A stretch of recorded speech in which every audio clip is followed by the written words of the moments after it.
Hello friends, स्वागत है आप सबका आपका अपना यूट्यूब चैनल अब पढ़ेगा इंडिया में। आज हम लोग इस वीडियो में देखेंगे, हम लोगों ने रेलवे एनटीपीसी CBT 2 के लिए आज हम लोग टेस्ट सीरीज लेकर आ रहे हैं आप लोगों के लिए। यह जो है वो प्लेटफॉर्म का बुक है, अभी रिसेंटली लॉन्च हुआ है प्लेटफॉर्म का यह बुक। प्लेटफॉर्म का वॉल्यूम 1 है यह रेलवे एनटीपीसी CBT 2 के लिए। साथ ही साथ ये रेलवे ग्रुप डी के लिए भी काफ़ी उपयोगी है। इसमें रेलवे CBT 2 की अगर हम लोग बात करते हैं तो इसमें आपसे 50 क्वेश्चन जो है वो GK GS के पूछे जाएंगे और 70 क्वेश्चन जो है वो मैथ रीजनिंग के पूछे जाएंगे। मतलब टोटल 120 क्वेश्चन आपसे पूछे जाएंगे CBT 2 एग्जाम में, जिसमें 35 क्वेश्चन जो होगा वो मैथ्स का होगा, 35 रीजनिंग का होगा और 50 जो होगा वो GK का होगा। मतलब ये आप समझ सकते हैं कि GK जो है वो आपके रिजल्ट में एक निर्णायक भूमिका निभा सकता है। तो चलिए शुरू करते हैं। शुरू करने से पहले मैं आप लोगों को एक चीज़ और बता दूं, अभी हमारे पास मैथ्स के वीडियो और मैथ्स और रीजनिंग का जो इसमें क्वेश्चंस होंगे उसके एक्सप्लेनेशन आपको PDF के फॉर्म में दे दिया जाएगा।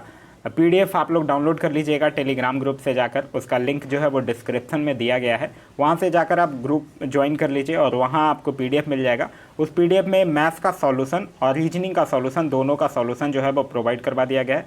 साथ ही साथ टोटल 120 क्वेश्चन का आंसर की भी आप लोगों को दे दिया गया है। और इस वीडियो में हम लोग GK GS के जो 50 क्वेश्चन हैं उसका एक्सप्लेनेशन देखेंगे। ठीक है, जल्द ही आपको कुछ दिनों के बाद ही आगे के सेट्स में फिर मैथ्स और रीजनिंग का भी एक्सप्लेनेशन आप लोगों को मिलना स्टार्ट हो जाएगा।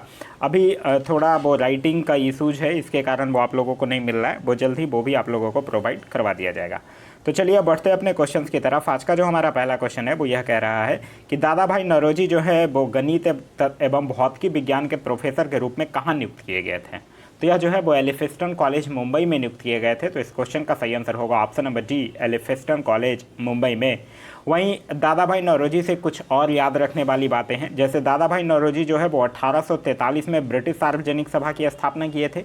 1866 में उन्होंने ईस्ट इंडिया एसोसिएशन की स्थापना की थी। दादा भाई नौरोजी को आधुनिक भारत का प्रथम अर्थशास्त्री भी माना जाता है, क्योंकि आप लोगों को याद होगा कि सर्वप्रथम 1868 में दादा भाई नौरोजी ने भारत के प्रति व्यक्ति राष्ट्रीय आय की भी निर्धारण किया था, जो कि 20 रुपया था। वहीं भारतीय राष्ट्रीय कांग्रेस नामाकरण जो है वो दादा भाई नौरोजी की ही देन है। साथ ही साथ एक चीज़ और याद रखिएगा, फिंसवारी से संसद चुने जाने वाले प्रथम भारतीय भी दादा भाई नौरोजी ही थे। नेक्स्ट कह रहा है कि पानीपत रिफाइनरी जो है वो किसके अंतर्गत आती है। तो पानीपत रिफाइनरी की अगर हम लोग बात करते हैं तो ये IOCL के अंतर्गत आती है। तो इस क्वेश्चन का सही आंसर होगा option number A, IOCL। IOCL का मतलब होता है इंडियन ऑयल कॉरपोरेशन लिमिटेड, जिसकी स्थापना जो है वो 1959 में किया गया था और इसका हेडक्वार्टर जो है वो नई दिल्ली में स्थित है। वहीं पानीपत रिफाइनरी है कहाँ? पानीपत रिफाइनरी जो है वो हरियाणा में अवस्थित है। अगर आपसे कोई पूछ ले कि भारत की सबसे बड़ी रिफाइनरी कौन है, तो अगर बात किया जाए भारत की सबसे बड़ी रिफाइनरी की तो वो है जामनगर रिफाइनरी, जो कि कहाँ है? गुजरात में अवस्थित है। लेकिन यह जो है वो निजी क्षेत्र के अंतर्गत है, RPL के अंतर है, रिलायंस पेट्रोलियम लिमिटेड के अंतर्गत जो है वो जामनगर रिफाइनरी आता है। आगे कह रहा है कि किस प्रक्रिया के दौरान जो है वो आहार नाल में भोजन जाता है, ये आपसे पूछ रहा है। तो देखिए, आहार नाल में जो भोजन जाता है वो अंतग्रहण, जो आप लोग पढ़े होंगे इंजेशन, जिसको हम लोग बोलते हैं अंतग्रहण, यही प्रक्रिया के द्वारा आहार नाल में भोजन जो है वो जाता है। तो इस क्वेश्चन का तो सही आंसर होगा ऑप्शन नंबर A। एक चीज़ और याद रखिएगा, भोजन के पाचन की जो संपूर्ण प्रक्रिया है वो 5 अवस्थाओं से गुजरता है। पहला है अंतग्रहण, दूसरा है पाचन, तीसरा होता है अवशोषण, फिर होता है स्वांगीकरण और फिर होता है मल परित्याग। एक चीज़ और याद रखिएगा कि अमाशय में भोजन पहुंचने पर पाइलेरी ग्रंथियों से जठर रस निकलता है, जो कि हल्के पीले रंग का होता है, जो कि भोजन पचाने में मदद करता है। नेक्स्ट क्वेश्चन कह रहा है कि क्लोरोफॉर्म सॉल्यूशन में नाइट्रोजन के किस ऑक्साइड का प्रयोग किया जाता है। तो क्लोरोफॉर्म सॉल्यूशन की अगर बात करते हैं तो नाइट्रोजन के पेंटा ऑक्साइड का उपयोग किया जाता है, पेंटो ऑक्साइड का। तो इस क्वेश्चन का सही आंसर होगा option number D, nitrogen pentoxide. वहीं क्लोरोफॉर्म की अगर हम लोग बात करते हैं तो क्लोरोफॉर्म का जो आविष्कार है वो हैरिसन और सिम्पसन के द्वारा किया गया था, और क्लोरोफॉर्म का जो प्रयोग है वो शैल चिकित्सा में निश्चेतक के रूप में किया जाता है।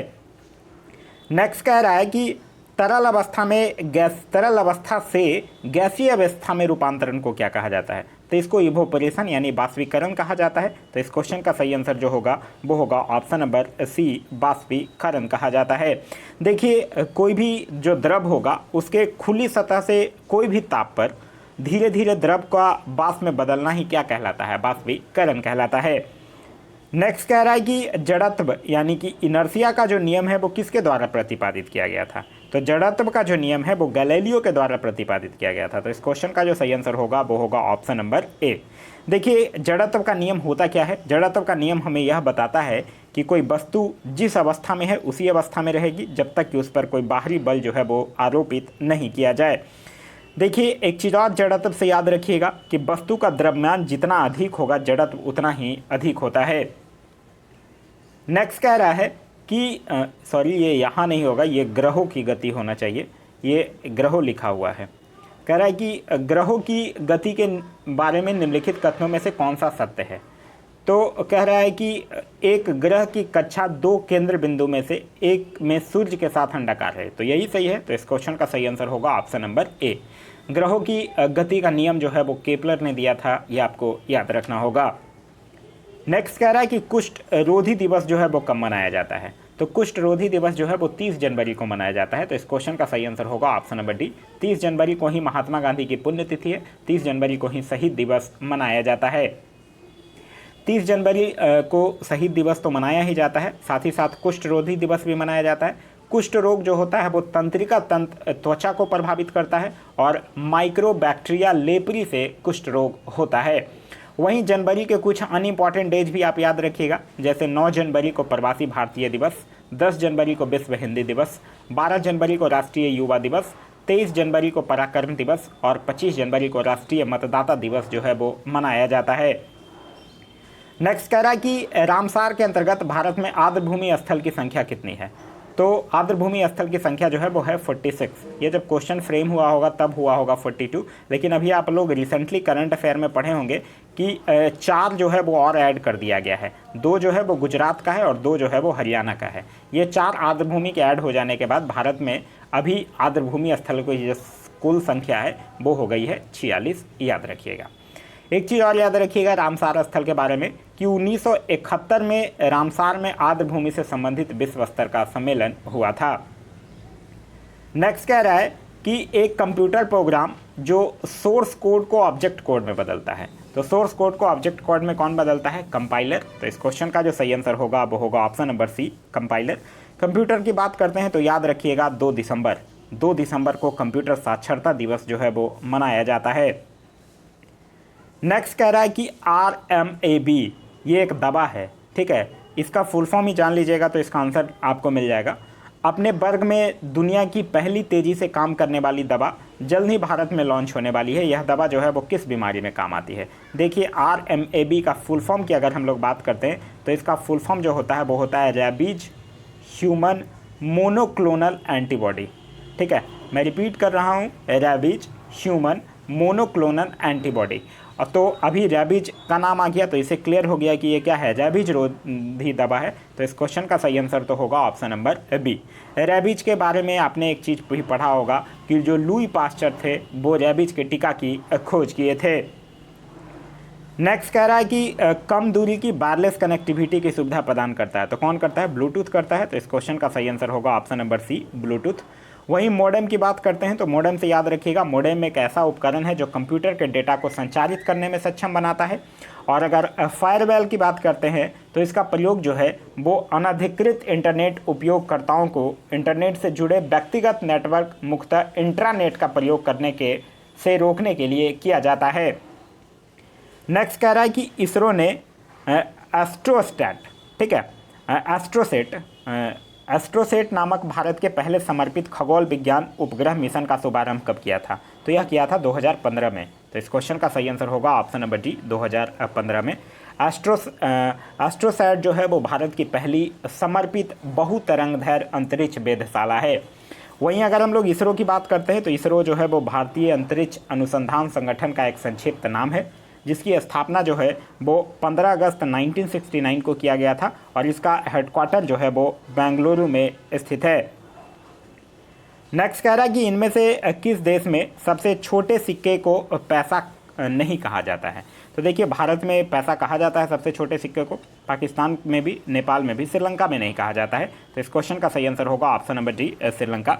श्रीलंका का पुराना नाम सिंहल था, याद रखिएगा। श्रीलंका की अभी तत्कालीन राजधानी है श्री जयवर्धन कोटे। यहाँ के तत्कालीन प्रधानमंत्री का नाम है महिंद्रा राजपक्षे और राष्ट्रपति का नाम है गोतबाया राजपक्षे।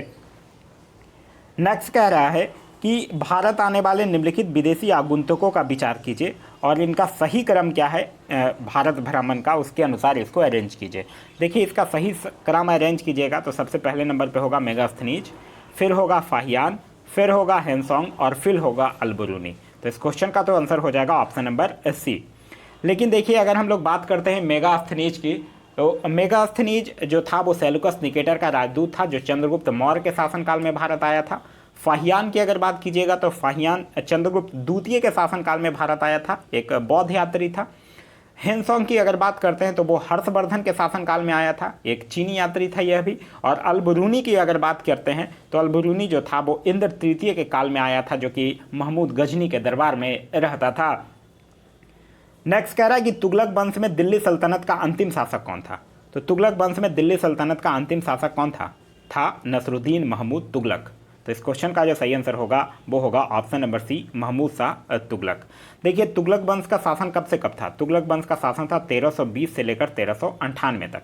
दिल्ली सल्तनत की अगर हम लोग बात करते हैं तो मुख्यतः 5 वंश, गुलाम वंश, खिलजी वंश, तुगलक वंश, सैयद वंश और फिर लोदी वंश। ठीक है। नसरुद्दीन महमूद से एक चीज़ याद रखिएगा, नसरुद्दीन महमूद के ही बारे में कहा गया था कि यह एक ऐसा दिल्ली का सुल्तान है जिसका शासन जो है वो दिल्ली से पालम तक है। नेक्स्ट कह रहा है कि इनमें से कौन सा जोड़े का सही मिलान नहीं है, यह पूछ रहा है।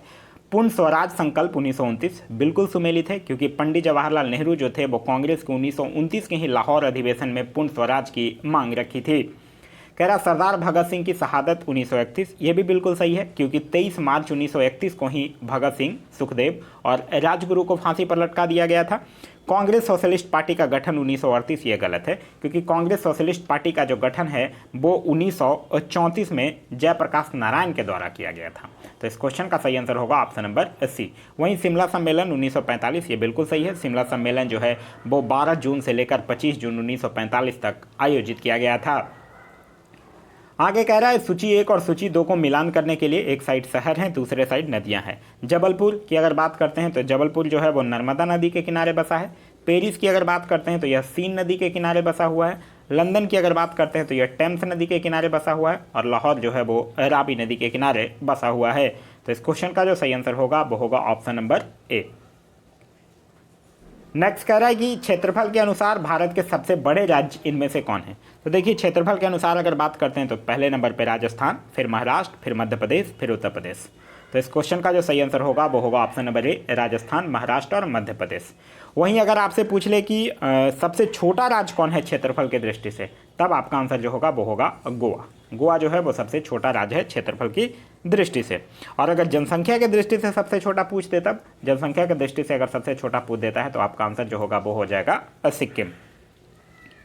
नेक्स्ट कह रहा है कि यदि वित्त मंत्री लोकसभा में वार्षिक बजट पारित कराने में असफल रहते हैं तो प्रधानमंत्री से क्या अपेक्षा रहती है। तो प्रधानमंत्री से यही अपेक्षा रहती है कि प्रधानमंत्री अपने मंत्रिमंडल का इस्तीफा पेश करने की अपेक्षा करेंगे। तो इस क्वेश्चन का जो सही आंसर होगा वो होगा ऑप्शन नंबर बी, अपने मंत्रिमंडल का इस्तीफा पेश करना।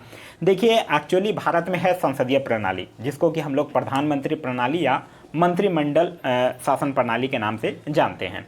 इस प्रणाली में होता क्या है कि अगर एक मंत्री के प्रति लोकसभा में अविश्वास प्रस्ताव पारित हो जाता है तो संपूर्ण मंत्रिमंडल को त्यागपत्र देना पड़ता है। तो इस क्वेश्चन का जो सही आंसर होगा वो होगा ऑप्शन नंबर बी। आगे कह रहा है कि इसके द्वारा प्रतिरोध को मापा जा सकता है। तो प्रतिरोध किसके द्वारा मापा जाता है, यह ओम मीटर या फिर प्रतिरोध सेतु के द्वारा मापा जाता है। तो इस क्वेश्चन का सही आंसर होगा वो होगा ऑप्शन नंबर सी।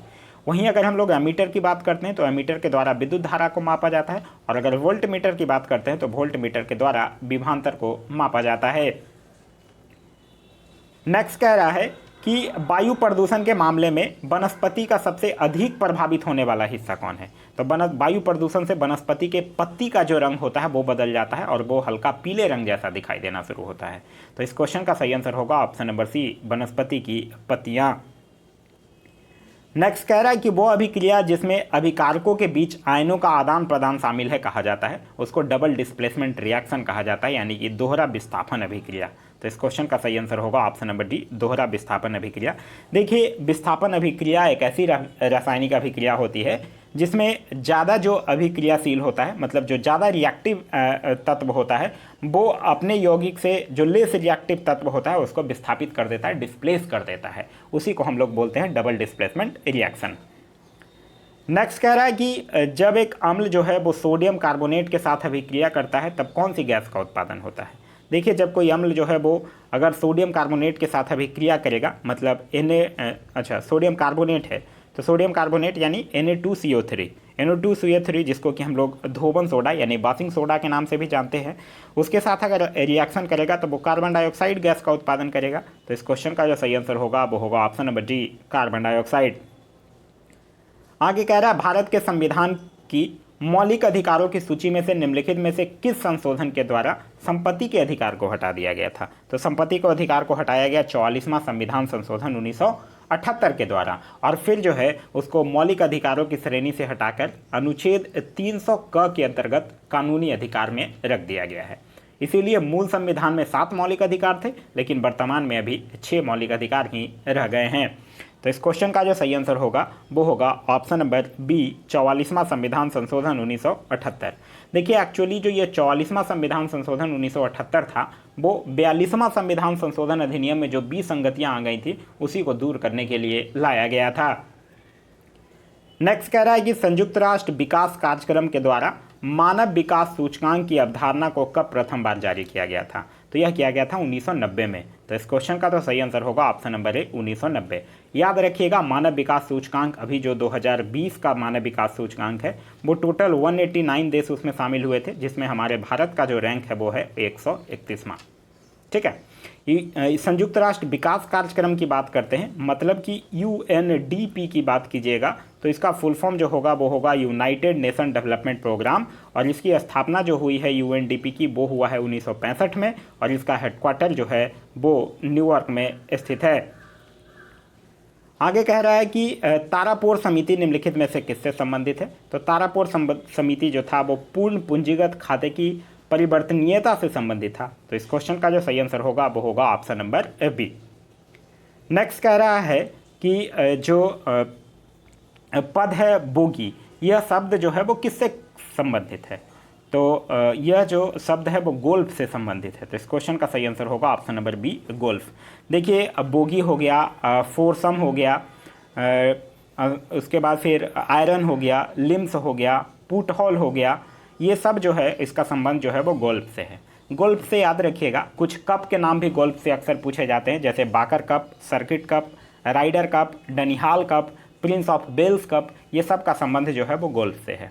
साथ ही साथ एक चीज़ और याद रखिएगा कि आधुनिक गोल्फ का खेल जो है वो सर्वप्रथम स्कॉटलैंड में शुरू हुआ था। आगे कह रहा है कि अलग अलग भौतिक गुणों को और अलग अलग रूपों का प्रदर्शन करने वाले परंतु एक समान रासायनिक गुणों वाले तत्वों की क्षमता को क्या कहा जाता है। तो इसको क्या कहा जाता है, इसको कहा जाता है अपरूपता। तो इस क्वेश्चन का जो सही आंसर होगा वो होगा ऑप्शन नंबर ए, अपरूपता, यानी अपरूप। जैसे कि आप लोग पढ़े होंगे कि कार्बन के अपरूप होते हैं, हीरा, ग्रेफाइट, ये सब क्या है, कार्बन का अपरूप है। नेक्स्ट कह रहा है कि बेंजीन के एक अणु में होता है, बेंजीन यानी क्या, C6H6, बेंजीन के एक अणु में क्या होता है, 12 एकल बंध होता है और 3 दोहरा बंध होता है। तो इस क्वेश्चन का जो सही आंसर होगा वो होगा ऑप्शन नंबर बी। नेक्स्ट कह रहा है निम्नलिखित में से कौन सा एक जीवाश्म ईंधन नहीं है, यह आपसे पूछ रहा है। कोयला है, पेट्रोल है, लिक्विड पेट्रोलियम गैस भी है, बायोडीजल नहीं है, क्योंकि देखिए बायोडीजल जो है वो एक मानव निर्मित ईंधन है, यह एक जीवाश्म ईंधन नहीं है। तो इस क्वेश्चन का सही आंसर होगा ऑप्शन नंबर डी। नेक्स्ट कह रहा है कि एक लड़के ने चंपा वृक्ष की एक शाखा तोड़ी और उसे रोपित कर दिया, जल्द ही शाखा ने जड़ें पकड़ी और वृद्धि शुरू कर दी, यह किसका एक उदाहरण है। तो यह जो है वो अलैंगिक प्रक्रिया संबंधी प्रजनन का उदाहरण है। तो इस क्वेश्चन का सही आंसर होगा वो होगा ऑप्शन नंबर सी। नेक्स्ट कह रहा है कि किसान फसलों के बीच फलीदार पौधे को उगाते हैं क्योंकि, देखिए क्योंकि जो वो अपने जड़ों में बैक्टीरिया को आश्रय देते हैं जो कि नाइट्रोजन का प्रबंध करता है। तो इस क्वेश्चन का जो सही आंसर होगा वो होगा ऑप्शन नंबर बी, वो अपनी जड़ों में बैक्टीरिया को आश्रय देते हैं जो कि नाइट्रोजन का प्रबंध करता है। नेक्स्ट क्वेश्चन कह रहा है कि गुणसूत्रों यानी क्रोमोजोम्स के बारे में सच क्या नहीं है, यह आपसे पूछ रहा है। कह रहा है हाँ अच्छा, गुणसूत्र के बारे में सच क्या नहीं है, यह आपसे पूछ रहा है। जीन उस पर स्थित है, यह सही है। कोशिका विभाजन के पहले प्रत्येक गुणसूत्र जो है वो 2 क्रोमेटिड से बना है, सही है। वो यूकैरियोट्स में नाभि के अंदर स्थित है, बिल्कुल सही है। एक जीव की विभिन्न कोशिकाओं में गुणसूत्र की संख्या जो है वो भिन्न भिन्न होती है, यही गलत है। तो इस क्वेश्चन का जो सही आंसर होगा वो होगा ऑप्शन नंबर डी। नेक्स्ट कह रहा है कि एक वस्तु एक उत्तल दर्पण के सामने ऐसी दूरी पर रखी गई है जिसका मान जो है वो इसकी फोकस दूरी के मान से कम है। इनमें से कौन से बनी हुई छवि की सबसे अच्छी व्याख्या करता है। देखिए, उत्तल दर्पण की अगर हम लोग बात करते हैं तो उत्तल दर्पण जो है वो प्रत्येक दशा में प्रतिबिंब जो है वो दर्पण से पीछे, उसके ध्रुव और फोकस के बीच, वस्तु से छोटा, सीधा एवं आभासी बनाता है और आवर्धन 1 से कम होता है। ये तो आपको पता ही होगा। तो इस क्वेश्चन का जो सही आंसर होगा वो होगा ऑप्शन नंबर डी, आभासी, सीधा और आवर्धन जो है वो उसका 1 से कम होगा। ठीक है।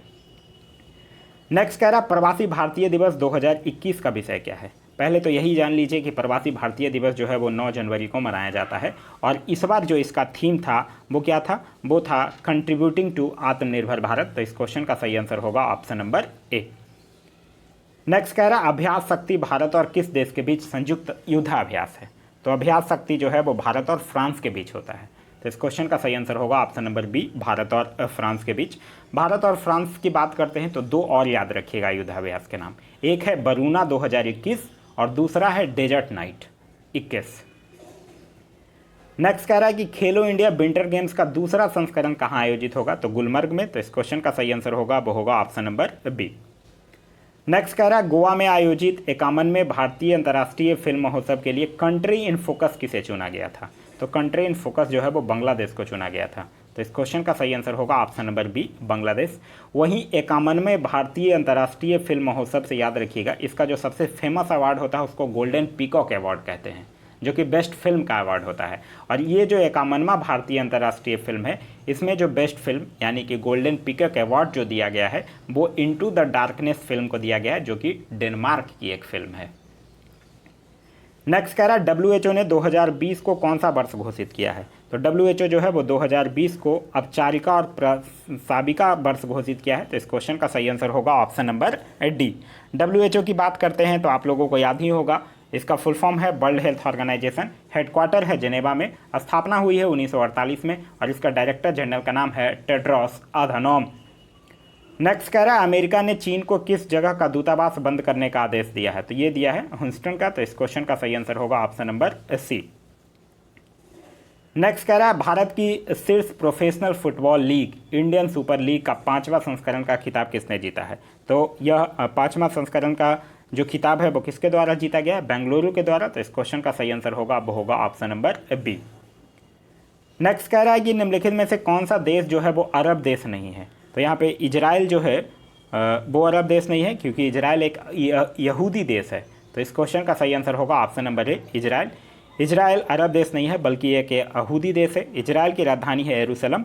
यहाँ के राष्ट्रपति का नाम है नफ्ताली बेनेट और यहाँ के प्रधानमंत्री का नाम है इसाक हरगोज।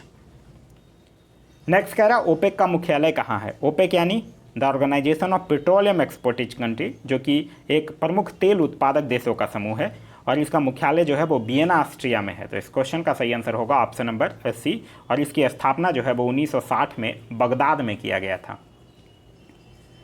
नेक्स्ट कह रहा सोमाली मरुभूमि किस महाद्वीप में है। तो सोमाली मरुभूमि जो है वो अफ्रीका महाद्वीप में है। तो इस क्वेश्चन का सही आंसर होगा ऑप्शन नंबर डी, अफ्रीका महाद्वीप। और आप लोगों को याद ही होगा कि विश्व का सबसे बड़ा मरुस्थल जो है वो सहारा मरुस्थल है। नेक्स्ट कह रहा भारत पर आक्रमण करने वाला प्रथम देश कौन है। तो भारत पर आक्रमण करने वाला प्रथम देश है फारस, जो कि भारत पर प्रथम आक्रमण फारस का साइरस ने किया था। तो इस क्वेश्चन का सही आंसर होगा ऑप्शन नंबर ए, फारस।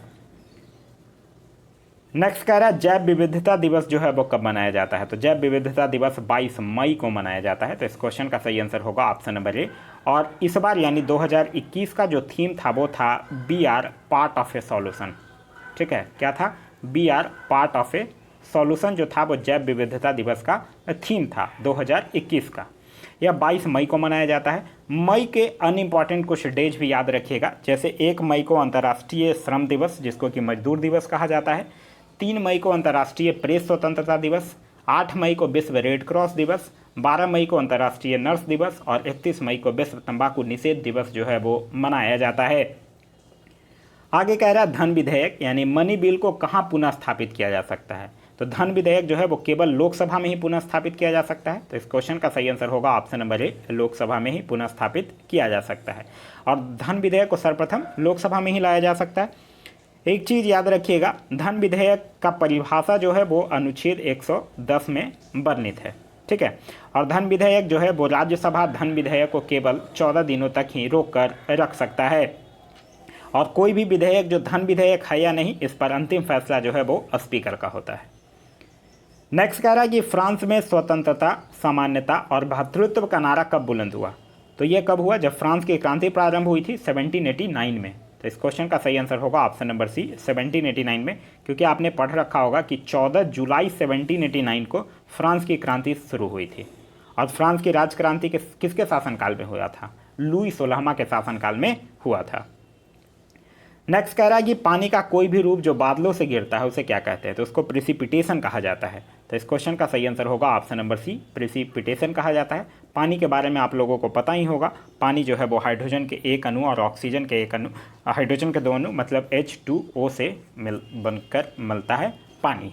क्लियर है। तो यह था हमारा आज का वीडियो। आज का वीडियो आप लोगों को कैसा लगा कमेंट करके ज़रूर बताइएगा। साथ ही साथ यह सीरीज़ कंटिन्यू करना है यह भी नहीं करना है, यह भी आप लोग कमेंट करके ज़रूर बताइएगा कि यह सीरीज़ जो है वो कंटिन्यू करना है या फिर नहीं करना है।